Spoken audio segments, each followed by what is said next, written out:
En el continuo drama de la evolución, las especies vienen y se van, viven, compiten y mueren. La extinción es la desaparición de una especie. Podríamos decir que una especie tiene una fecha de nacimiento, vive durante un tiempo y se extingue y desaparece. Entre un 95 y un 99% de las especies que han existido en el planeta se han extinguido. Por término medio, una especie se extingue después de unos 4 millones de años de existencia. Puede tardar menos tiempo o puede durar mucho más. Pero todo forma parte del proceso normal de la extinción, que siempre está ahí, siempre está sucediendo. Las condiciones cambian. Aparece un nuevo depredador. Quizá cambia el clima, quizá aparece de repente una cordillera. Hay cambios geológicos y como consecuencia una especie determinada no puede seguir viviendo y se extingue. La extinción de especies que no pueden adaptarse o competir abre oportunidades a nuevas especies, a nuevas formas de vida, en un ciclo constante.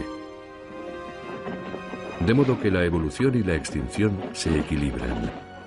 Pero, ¿qué ocurre cuando una catástrofe a escala planetaria aniquila a un gran número de especies en una gran extinción masiva?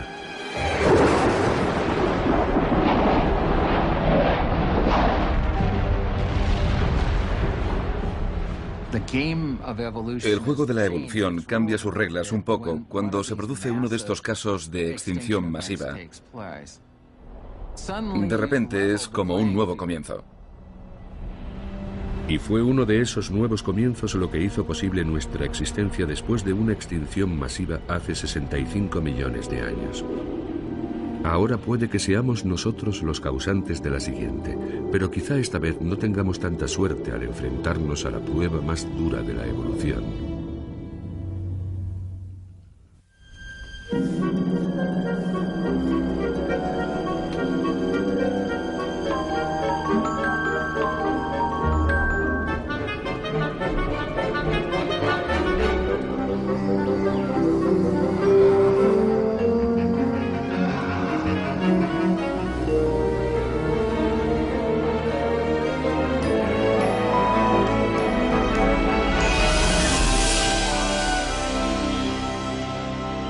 Evolución. Extinción. 5 veces en los últimos 500 millones de años, una extinción masiva ha acabado con la mayoría de las especies vivas del planeta. La Tierra misma nos cuenta esta asombrosa historia con sus registros geológico y fósil que se extienden a lo largo del tiempo. Hoy en día, los rebaños de ovejas recorren las tierras altas del desierto de Karoo, en Sudáfrica. Pero hace 200 millones de años, el Karoo era el hogar de animales que apenas podemos imaginar. Era su mundo, y de repente desaparecieron. El geólogo Peter Ward está aquí para estudiar los secretos de la mayor extinción masiva de la historia, la que exterminó a aquellos animales. Y es un desafío que a cualquiera le parecería imposible. A finales de 1999 pasé 3 semanas acampando junto a una vieja granja abandonada. Recorrí los alrededores y detrás de aquella granja encontré un viejo cementerio familiar. En una de las tumbas estaba enterrado un matrimonio. A su derecha descansaban sus 2 hijos. Las lápidas estaban fechadas, creo recordar, entre 1892 y 1897. La madre había sido la primera en morir, y el hijo más joven había muerto en 1897, a los 42 años. Todos ellos habían fallecido en un periodo de 5 años.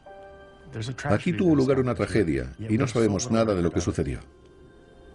En el epitafio dice, que quiere decir, tomad mis cenizas y esparcidlas sobre la tierra. Así que hace 100 años esta familia desaparece de la faz de la Tierra y no tenemos la menor idea de qué los mató. Así es. ¿Y cómo voy a poder averiguar lo que mató a los animales que vivieron en esas montañas y cuyos fósiles tienen 250 millones de años?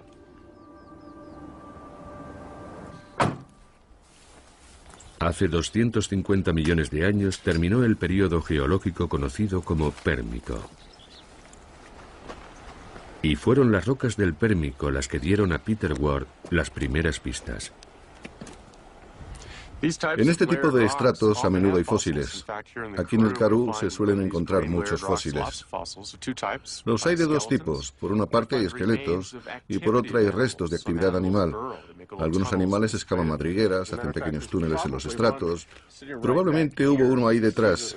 Esto puede ser un hueso o una madriguera. Aquí hay un resto de un animal excavador de algún tipo que vivió y excavó en estos estratos. Eso nos indica que aquí no solo había grandes animales vertebrados, sino una gran diversidad de animales más pequeños. A veces se morían solos, a veces los cazaban los depredadores. Sus esqueletos cayeron en estos sedimentos y son los fósiles que encontramos. El Museo Sudafricano de Ciudad del Cabo alberga fósiles de docenas de especies procedentes de ese mundo perdido del Pérmico.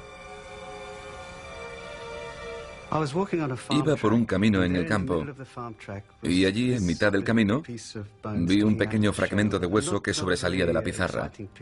Cogí la piqueta y empecé a limpiarlo de tierra y me encontré con esto, la parte posterior del cráneo. Seguí bajando hacia el morro y cuando encontré el colmillo, este bonito colmillo facetado, supe que tenía un cráneo completo. Entonces empecé con la larga tarea de desenterrar la parte posterior del cráneo, limpiando vértebra tras vértebra, en esta dirección, donde empezaban a verse las costillas. Y 3 horas después supe que era un esqueleto de listrosaurio completo y articulado. Los listrosaurios eran los herbívoros más comunes del Pérmico. Los gorgonópsidos, feroces depredadores de hasta 3 metros de largo, dominaban las llanuras. Pero el período pérmico termina repentinamente. El registro geológico muestra un cambio catastrófico en el umbral del siguiente período geológico, el Triásico. Los geólogos podemos trepar a través del tiempo. Ahora voy a subir unos 15 metros por esta pendiente, y eso significa que habré recorrido entre 2000 y 5000 años. Este es el último estrato del Pérmico. Solo con subir este escalón ya estoy en el Triásico.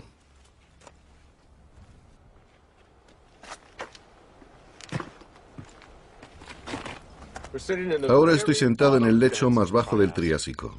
No encontramos fósiles. Todos los animales del Pérmico que vimos ahí abajo han desaparecido por completo.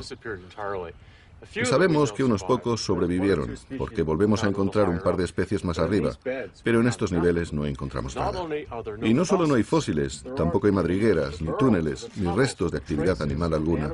Lo único que vemos son capas de roca que se formaron en la ausencia de vida animal. Tan catastrófica fue esta extinción masiva que ni siquiera los animales más pequeños sobrevivieron. Se extinguieron los poderosos y los débiles. Este lugar está muerto. ¿Qué pudo provocar tal destrucción? ¿Qué pudo convertir el día en una noche aparentemente interminable? Pudo ser la colisión de un cometa, como sugieren hallazgos recientes, o una combinación de diferentes factores.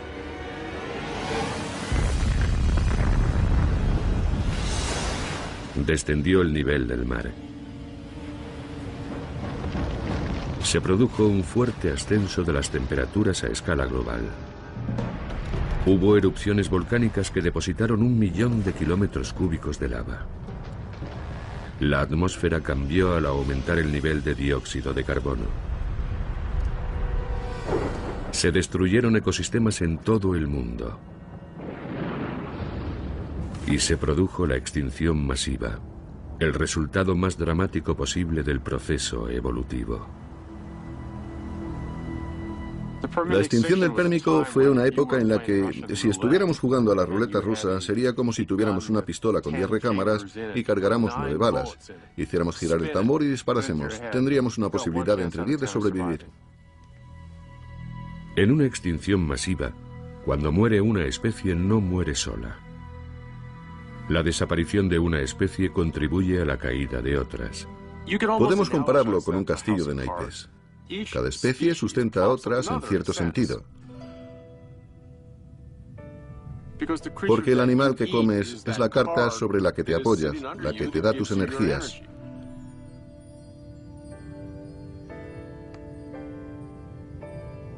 Ahora vamos a imaginar que empezamos a quitar cartas, una detrás de otra. Eso es lo que hace una extinción masiva, ¿no? Empieza a eliminar una especie aquí, otra especie allá, y pronto empiezan a desaparecer muchas especies. Y ya no se trata de que desaparezcan especies sueltas. Al final se cae todo el castillo de naipes.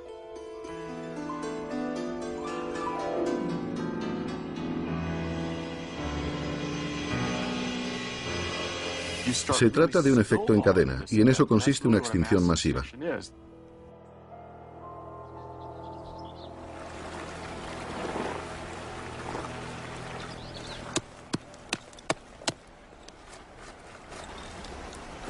Las rocas cuentan la extraordinaria historia de lo que sucedió a continuación. Por encima del estrato desierto aparecen nuevos signos de vida. Sabemos que sobrevivieron muy pocos animales que estuvieran presentes antes de la extinción.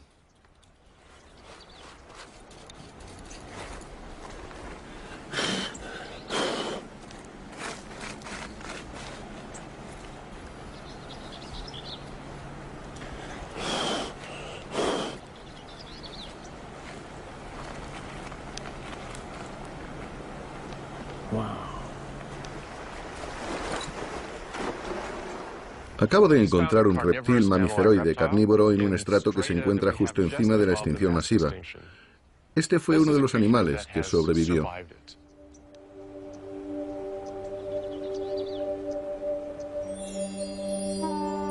Los reptiles mamíferoides parecían cruces entre perros y lagartos.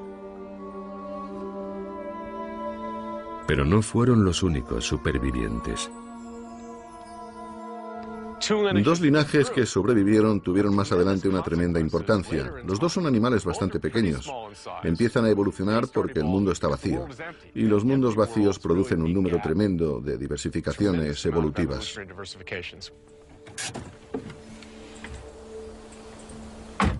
Encontramos testimonios de lo que iba a ocurrir en una de las mejores colecciones de fósiles posteriores a la extinción. Una colección reunida por una sola familia a lo largo de 3 generaciones.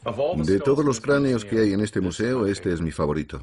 Este animal es el precursor de los dinosaurios. Y al mismo tiempo que existe este animal, al principio del periodo Triásico, encontramos un segundo pequeño carnívoro muy diferente. Este pequeño cráneo es de la especie que lleva hasta nosotros. Dos de estos depredadores, el pequeño mamífero y el animal reptiliano de mayor tamaño del que vendrán los dinosaurios, se enfrentan en una competición a muerte. Y en el periodo Jurásico hay un claro ganador: los dinosaurios. Los primeros dinosaurios tardaron alrededor de 20 millones de años en evolucionar hasta convertirse en las criaturas gigantes en las que pensamos hoy en día. Los dinosaurios se hacen grandes, alcanzan una diversidad enorme, con todo tipo de adaptaciones extrañas, con armaduras, hay animales depredadores, animales voladores, y se convierten en los animales que dominan el paisaje. Y los mamíferos se refugian en las sombras. Son pequeños, como musarañas o como ratas. Se parecen a algunos de los animales menos impresionantes que conocemos en la actualidad. A Michael Novacek le han fascinado los dinosaurios desde que leyó sobre una serie de expediciones al desierto del Gobi. Mi historia personal con el Gobi empezó hace mucho tiempo. Yo tenía 7 años.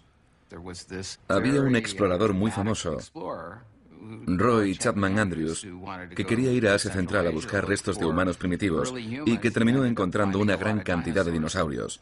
Escribió libros y a los niños les encantaban, y yo era uno de aquellos niños. En los años 30, Roy Chapman Andrews hizo varios viajes al Gobi. Viajaba a lo grande, con 6 automóviles, un equipo de científicos y 100 camellos.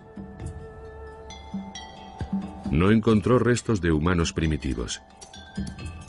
Pero en cambio se topó con algo mucho más antiguo. Conservados en la piedra caliza, había huesos y huevos de dinosaurios de hacía 80 millones de años.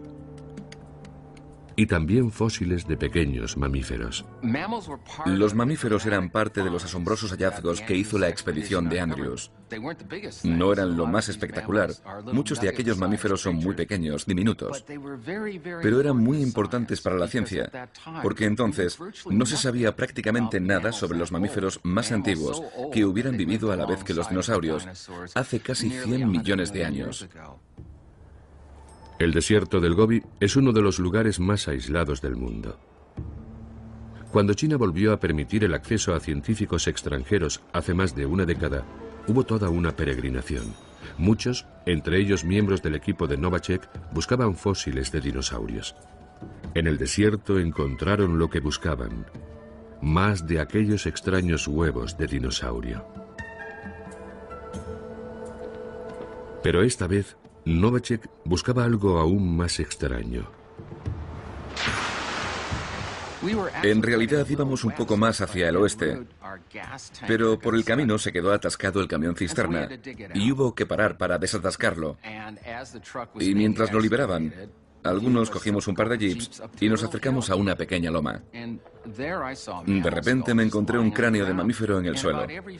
Y cada 15 minutos alguien decía: «Tengo otro mamífero». Y yo decía: «Aquí hay otro». Para la hora de comer teníamos como 50 cráneos de mamíferos. Ya teníamos más de la cantidad descubierta en el Gobi en un periodo de 7 décadas.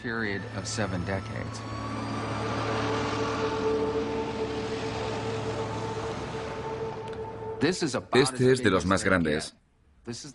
Esto es el cráneo, y aquí se puede ver los incisivos. En realidad no es más grande que el de una ardilla, o lo que llamamos hoy en día un pequeño mamífero. Y hay diferencias con algunos de los cráneos más pequeños. Entre estos dos tamaños está prácticamente la totalidad de los mamíferos que existen durante la era de los dinosaurios. Como muchos de sus descendientes actuales, los mamíferos sobrevivieron haciéndose prácticamente invisibles. Eran nocturnos, se alimentaban de carroña y se reproducían muy rápidamente.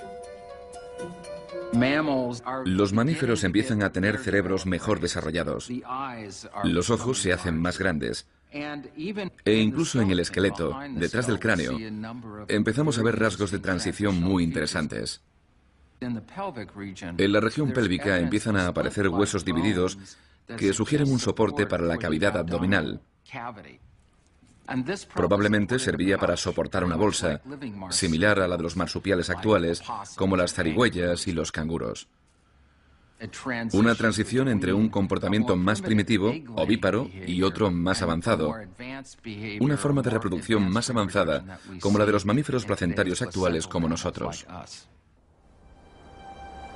Pero los mamíferos siguieron siendo ciudadanos de segunda, en un mundo donde los dinosaurios dominaron, hasta que volvió a ocurrir lo inconcebible hace 65 millones de años.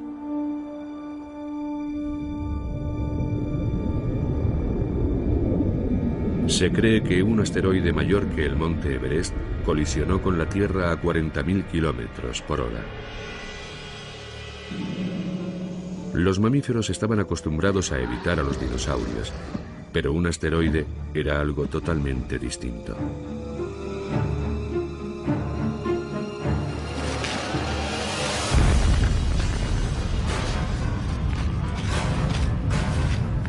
Conocido como el evento Kate, el impacto cambió por completo la vida en la Tierra.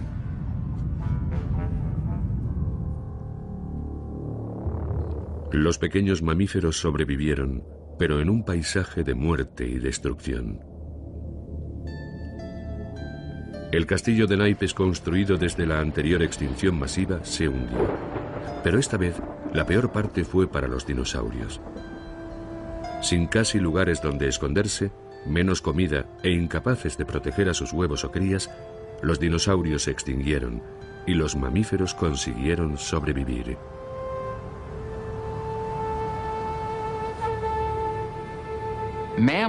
Los mamíferos que sobrevivieron a este evento siguieron siendo pequeños, quizá durante otro par de millones de años. Entonces empiezan a crecer un poco y a diversificarse. Se produce una especie de efecto de retraso con el evento KT. Quizá hay una recuperación del ecosistema y entonces es cuando los mamíferos se desarrollan. La extinción masiva les había proporcionado una oportunidad inesperada.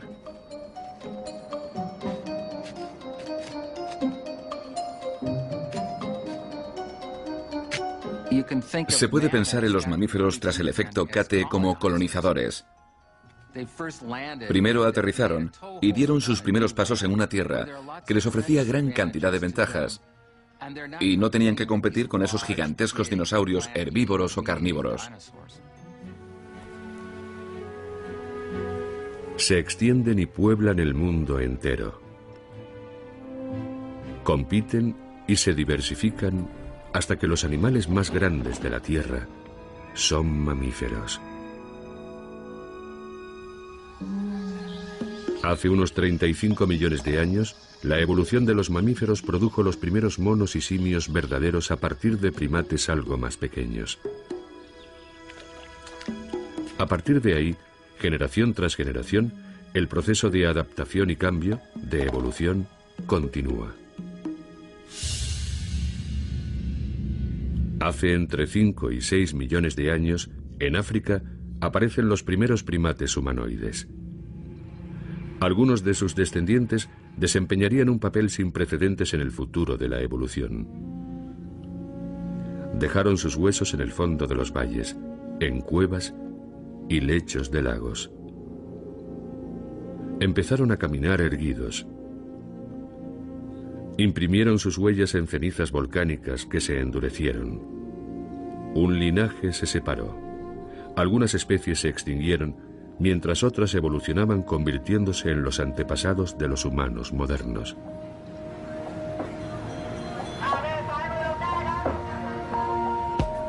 Hoy en día, la Tierra hierve de humanos. Esto es Bangkok, la capital de Tailandia. Tiene 10 millones de habitantes y sigue creciendo. Ahora hay más de 6.500 millones de seres humanos en el planeta. Incluso los dinosaurios huirían de nosotros. Hemos provocado un aumento radical del ritmo de extinción. Ahora es más de 100 veces superior a lo normal. A muchos científicos les preocupa que nosotros seamos el próximo asteroide que traiga la sexta gran extinción masiva a la Tierra.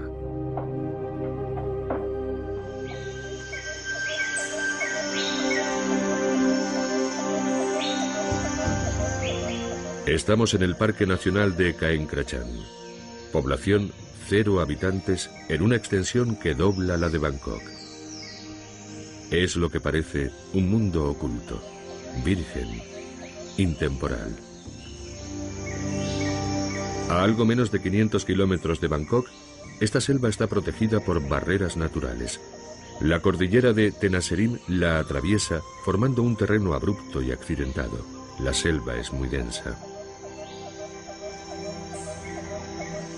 El río Petsaburi puede ser difícil de navegar. Pero nadie sabe si los animales que viven aquí están escondidos o han desaparecido del bosque.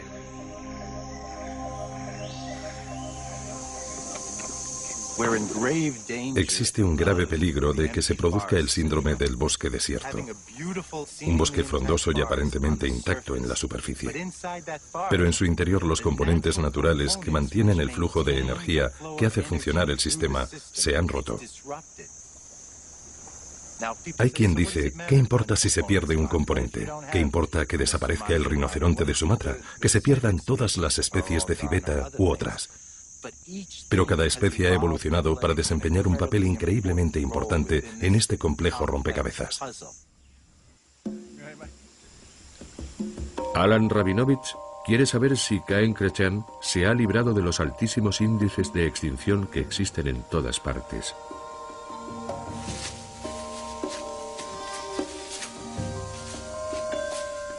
Para ello, él y su compañero Tony Lynham están recogiendo datos sobre el número de animales que viven en el parque, en especial los carnívoros.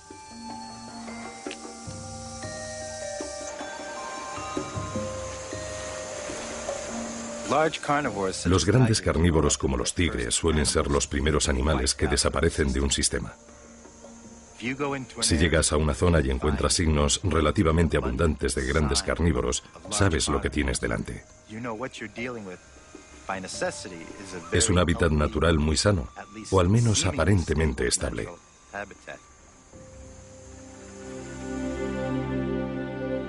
Un hábitat típico funciona así. La luz del sol, los nutrientes y el agua hacen crecer las plantas. Las plantas sirven de alimento a los herbívoros, que a su vez sirven de alimento a los carnívoros. Por término medio, 50 kilos de plantas sustentan a 5 kilos de herbívoro, que a su vez sustenta a medio kilo de carnívoro. La existencia de carnívoros sanos indica que la selva está sana. La última vez que estuvo aquí Alan Rabinovich, los datos del bosque eran buenos. Hace más de 10 años llegué aquí al Parque Nacional de Caen Krachan y fue una alegría ver que esto estaba maravillosamente intacto en cuanto a vegetación. Pero lo mejor de todo fue que encontré rastros de tigres por todas partes. Seguía pequeños ríos y veía familias de nutrias que se ponían a nadar a mi alrededor. Por las noches venían elefantes a mi campamento. Los gibones cantaban todas las mañanas. Los calaos volaban por encima de nuestras cabezas todo el tiempo. Este era un bosque sano, intacto, relativamente libre de cazadores, lo que lo convertía probablemente en un lugar excepcional en Tailandia. De hecho, cuando recorrimos todo el país, al final del estudio, se vio aún con más claridad que Caen Krachan era con diferencia el bosque más virgen, más intacto que quedaba en todo el país. ¿Pero sigue siendo así actualmente? En la búsqueda de la vida, cada parada aporta nuevos datos. Recientes de elefante, buen tamaño, y de felino, de un pequeño felino. El grupo utiliza las sendas de los elefantes para moverse por la selva. Esto es una senda de elefantes. Son los senderos que los elefantes están recorriendo constantemente. Y cada vez que pasan junto a esta liana, la empujan hacia allá y luego vuelven a empujarla hacia aquí. Por eso se ha pelado la corteza así. En el parque hay otros 3 equipos recogiendo unas cámaras especiales con sensores de movimiento que se colocaron cuidadosamente hace un mes. Las llamadas cámaras trampa toman una foto cada vez que pasa por delante de ellas un animal. Se ha quedado sin batería, parece.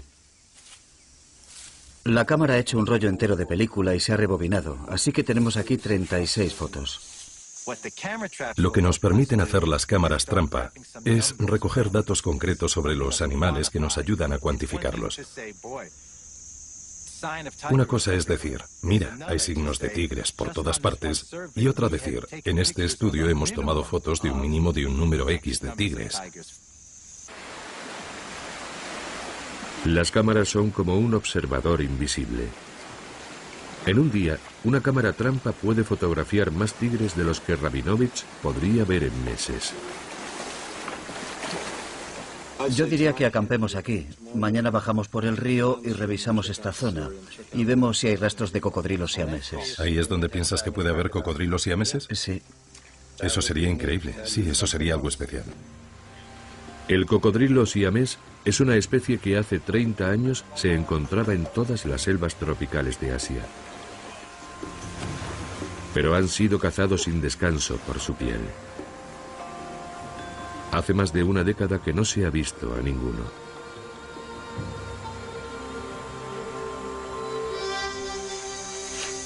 ¿Es esto, Tony? Sí. Parece que estas son recientes, ¿no? Oh, sí, estas son recientes.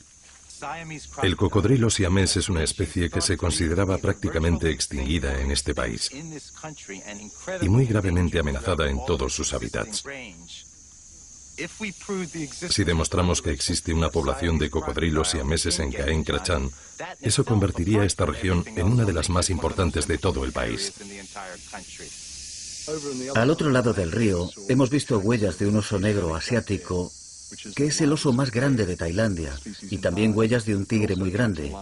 Llamamos a este sitio el Rincón de los Carnívoros porque aquí se encuentran los 3 grandes carnívoros. Con otro rollo de película y tras haber encontrado las huellas de los carnívoros, el equipo reanuda la marcha para recoger el resto de las cámaras. Pero de repente comienzan los problemas. No está la cámara. ¿Qué dices?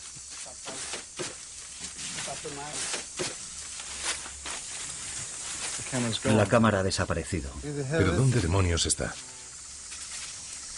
Alguien la ha robado. Mierda, la han robado. Sí, ahí se ve que la han cortado. La han cortado por aquí. Alguien ha pasado, ha cortado el bambú y se ha llevado la cámara. Eso puede significar que hay ladrones. O puede significar que hay más cazadores de los que creíamos en la zona. No está. No está. Se han llevado la cámara trampa. ¿Y esa? Tampoco está. No me lo puedo creer. Qué estupidez. ¿Por qué está pasando esto? ¿Por qué se llevan las cámaras? ¿Qué significa que se lleven las cámaras? Significa muchas cosas. En cuanto a los datos, es una pérdida enorme. Cuesta una cantidad increíble de tiempo y de trabajo planificarlo todo. Simplemente llegar hasta una zona como esta. Elegimos esta zona porque está alejada de todo. El hecho de que las cámaras hayan sido robadas y destrozadas es muy mala noticia. No me había ocurrido nada así en los más de 20 años que llevo viniendo aquí. Parece que alguien ha pasado por delante y la cámara le ha hecho una foto y no querían que eso ocurriera. Así que han intentado llevarse la cámara. Han intentado romper el cierre, pero el cierre tiene un cable de acero. Y no han podido llevársela. Así que han intentado destrozar la cámara, la película, y han cogido un cuchillo y han metido el cuchillo por la parte superior. Ya no me sorprende que haya gente en todas partes en este mundo. Me sorprendería más que encontráramos algún lugar donde no llegara absolutamente nadie. Es un macho joven. Debía de tener unos 2 años. Mucha gente me pregunta por qué hago el trabajo que hago, por muchas razones, pero la principal es que estoy cansado de ver morir animales.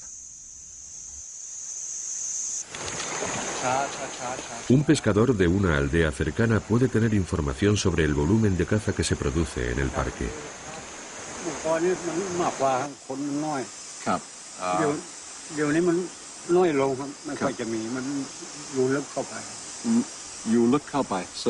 Ahora hay menos tigres que antes porque hay mucha más gente y los tigres se esconden en lo más profundo de la selva. Pregúntale por las trampas.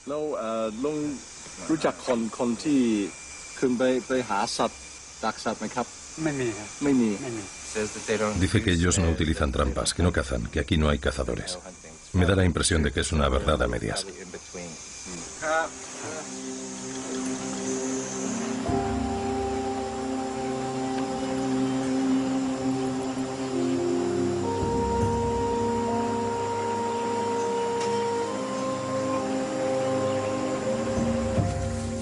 El equipo de Rabinovich ha recuperado solo 3 cámaras de 10.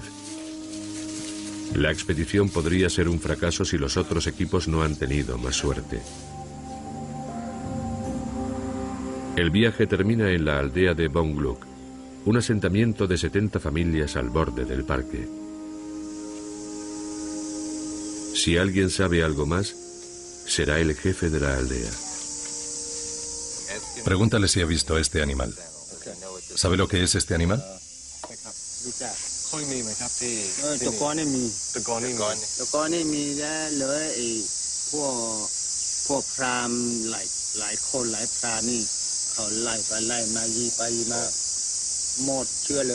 Ah, vale. Dice que antes había rinocerontes aquí, pero que los cazadores han acabado con ellos.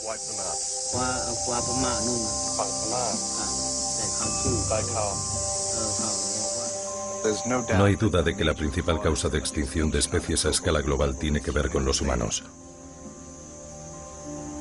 Todo, desde la tala de bosques a la eliminación de hábitats intactos o la simple destrucción, todo produce cambios. Hoy en día la destrucción de hábitats es la primera causa de extinción. Las poblaciones humanas se extienden o simplemente intentan sobrevivir en un mundo donde la mayoría del espacio ya está ocupado. Por ahora no pueden hacer otra cosa que esperar a ver cómo les ha ido a los otros equipos y cruzar los dedos para que haya suerte.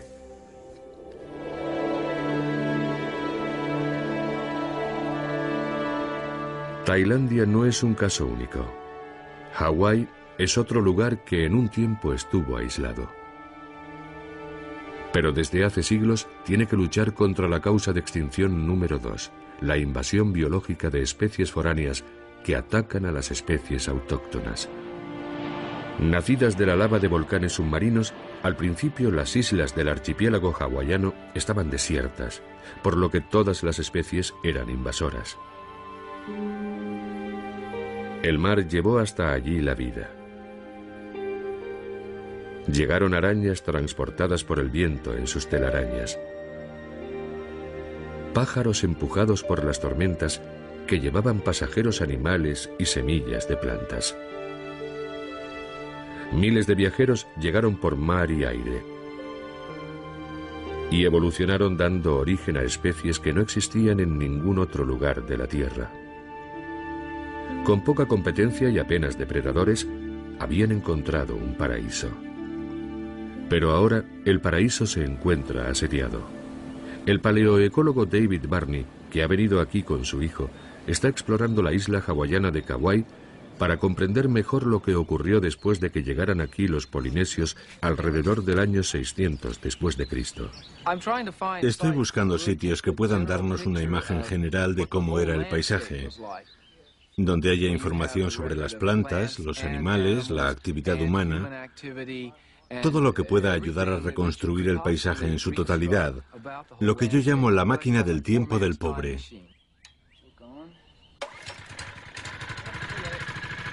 La máquina del tiempo es una dolina en la que el barro y el agua han conservado 10.000 años de historia evolutiva de Hawái. Con 2 pequeños generadores y mangueras, Barney la drena todos los días.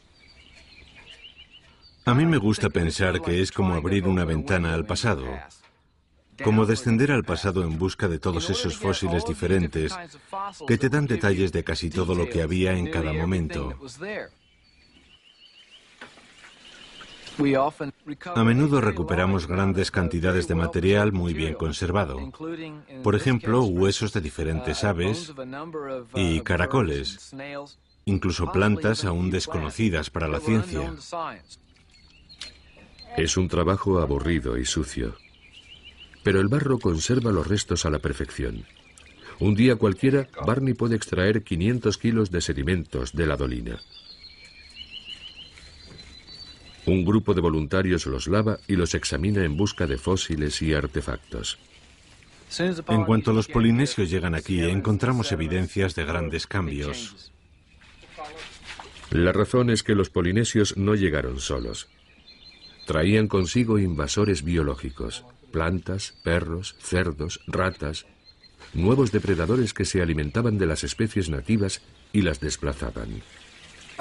Aquí tenemos a uno de los culpables. Una mandíbula de rata del Pacífico de unos 1000 años de antigüedad. Cuando llegan estas, muchas de las especies nativas empiezan a desaparecer. Los sedimentos nos cuentan la historia. A lo largo del milenio siguiente, la población humana crece. Al principio hablamos de un número relativamente pequeño de personas que llegaron en canoas polinesias. No pudieron ser tantas. Pero con el tiempo, la población de la isla, todavía en la prehistoria, debió llegar a unas cifras similares a las de la población actual. Aquí había mucha gente.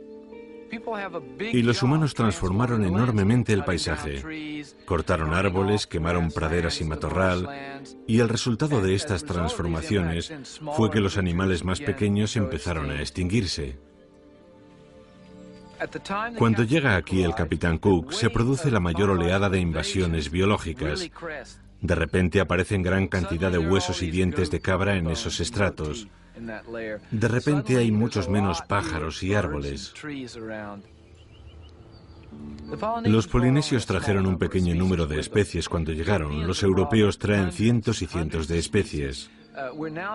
Ahora estamos en un punto en el que hay unas 1000 especies nativas de plantas en las islas de Hawái y más de 1000 especies invasoras que han traído los humanos.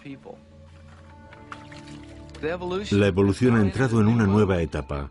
Está ocurriendo algo totalmente nuevo y está directamente relacionado con el efecto del hombre sobre el proceso evolutivo.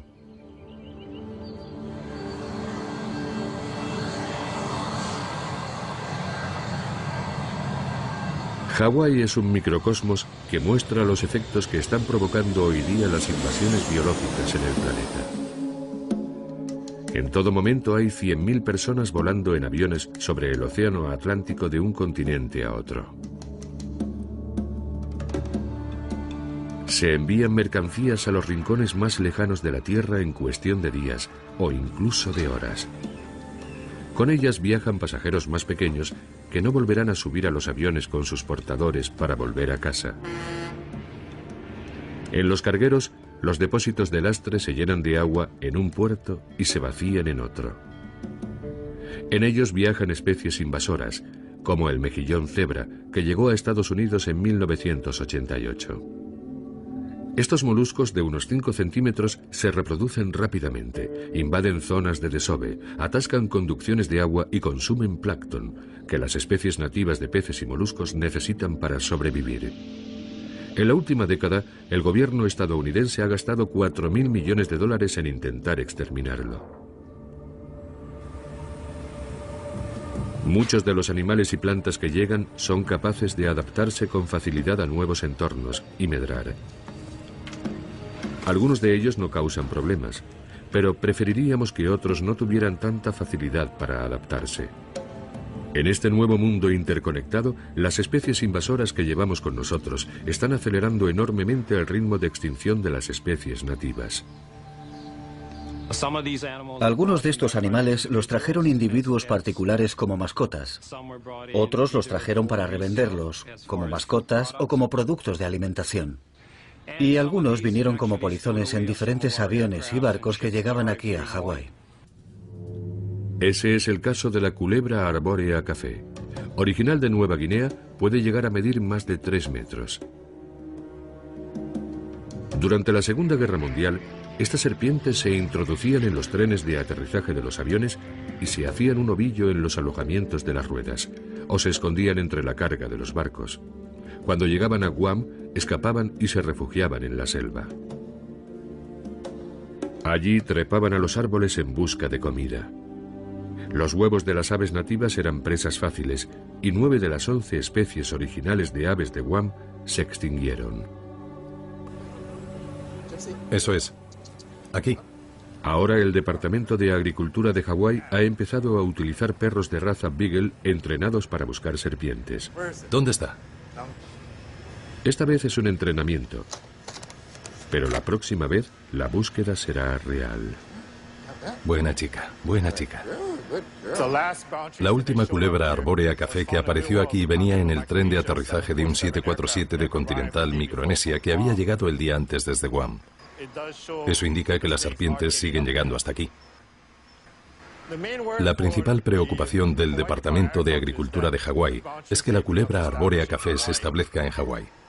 Hawái encabeza la nación en cuanto a especies amenazadas, y muchas de esas especies son aves.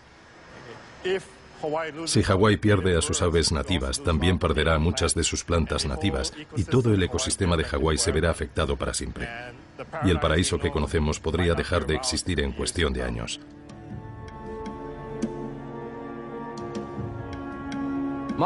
Yo diría que de todas las cosas que le hemos hecho al planeta hasta ahora, como el cambio climático, los efectos en la atmósfera, lo que le hemos hecho al agua, los problemas de contaminación, todo eso está muy mal. Pero creo, por lo que sé ahora, que de las cosas que hemos hecho, lo más visible en el registro fósil dentro de 1 millón de años tendrá que ver con estas invasiones biológicas.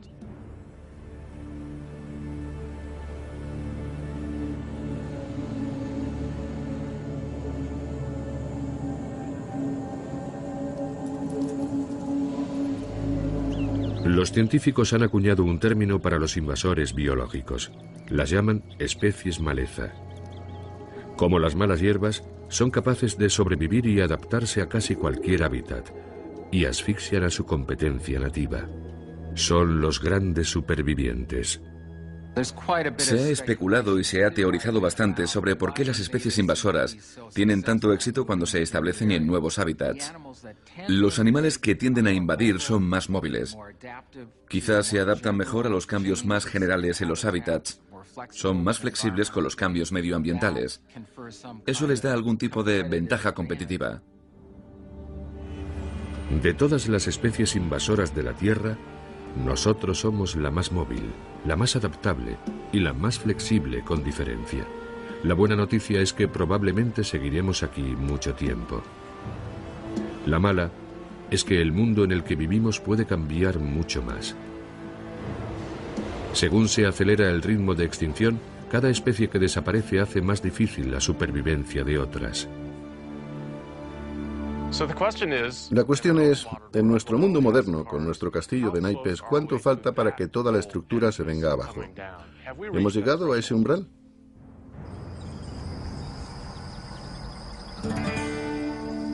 Este es el estado de las grandes llanuras, Dakota del Norte, tierra de granjas. Es donde se está librando una de las batallas contra la extinción provocada por el ser humano. Solo que esta vez estamos enfrentando a un invasor biológico contra otro. Aquí el enemigo es una planta llamada Euphorbia esula o Lechetrezna frondosa, una planta tan adaptable y resistente que está amenazando con exterminar las hierbas nativas. Ya se ha extendido por más de 4.000 kilómetros cuadrados. Hace más de un siglo los pioneros la trajeron sin darse cuenta en los sacos de semillas. Ahora sus descendientes se ven obligados a hacer frente a las consecuencias. La lechetrezna limita el número de cabezas de ganado que puedo mantener en una pradera. Las vacas se comen la hierba que haya, pero si está infestada de lechetrezna, simplemente no la tocan. Tiene una savia lechosa muy amarga y no les gusta. El bisabuelo de Cy Kittelson se estableció en estas tierras. Hoy en día, Cy y su padre son dueños de 1.600 hectáreas. Esta especie invasora ha cubierto más de un tercio de su propiedad. Han probado a fumigarla con insecticida, pero no es fácil vencer a la Lechetrezna frondosa. Yo lo veo como un cáncer de la tierra y deja el terreno completamente inútil. El insecticida cuesta entre 25 y 30 dólares el litro y hacen falta unos 2 litros para fumigar una hectárea, así que cuesta unos 50 dólares por hectárea, y eso sin contar con tu tiempo. Eso viene a ser lo que cuesta la tierra. ¿Cuántas hectáreas podríamos cubrir? Chuck Weiser, el responsable de créditos agrícolas del banco local, conoce bien el coste económico de una invasión biológica. Lleva 25 años luchando contra la lechetrezna frondosa de una forma u otra. La lechetrezna frondosa es una planta perenne muy resistente que compite por los nutrientes y la humedad con nuestras hierbas nativas. Y las aventaja tanto en su capacidad de almacenar nutrientes como en su capacidad de regeneración y crecimiento. Pero si los insecticidas no acaban con ella, ¿cómo pueden los granjeros combatir a un invasor que se está apoderando del nicho ecológico de las hierbas nativas? La solución puede ser otro invasor descubierto cuando los científicos investigaron qué mantenía a raya a la lechetrezna frondosa en su tierra de origen, Rusia. Es el escarabajo pulga. Se está combatiendo el fuego con el fuego en el plano evolutivo. Los escarabajos pulga se alimentan de las raíces y las umbelas de la planta y hacen agujeros que permiten que entren mohos. Vacían las reservas de nutrientes de la raíz, de modo que la van debilitando y cada vez se debilita más y más hasta que deja de crecer. Los primeros escarabajos pulga llegaron al condado de Ward en 1984. Cada verano, equipos de granjeros recogen escarabajos y los trasladan a las zonas invadidas. Estos pequeños escarabajos se reproducen tan rápido que si se liberan 100 ejemplares en un terreno, un año después se recogen 2 millones. Por tanto, el problema solo es trasladarlos al lugar adecuado.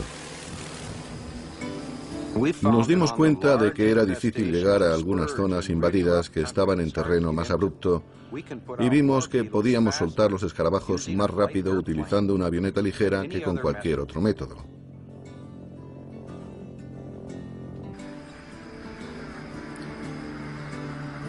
En el vuelo de hoy hemos lanzado 150 botes con unos 5.000 escarabajos por cada bote. Hemos soltado del orden de 750.000 escarabajos. Las malas hierbas nos roban la vida. Si no hacemos algo, nos lo quitarán todo. Al principio no se notaba. Ahora cada primavera salgo y recojo esos escarabajos y los reparto por la tierra y estoy empezando a ver que está dando resultado. Sé que tardaremos bastante tiempo, pero estoy viendo resultados. La historia de la granja de Say es una historia esperanzadora. Nos enseña que no tenemos por qué cruzarnos de brazos y ver cómo se extinguen las especies nativas. Podemos contraatacar, pero eso requiere información que en ocasiones aún no tenemos.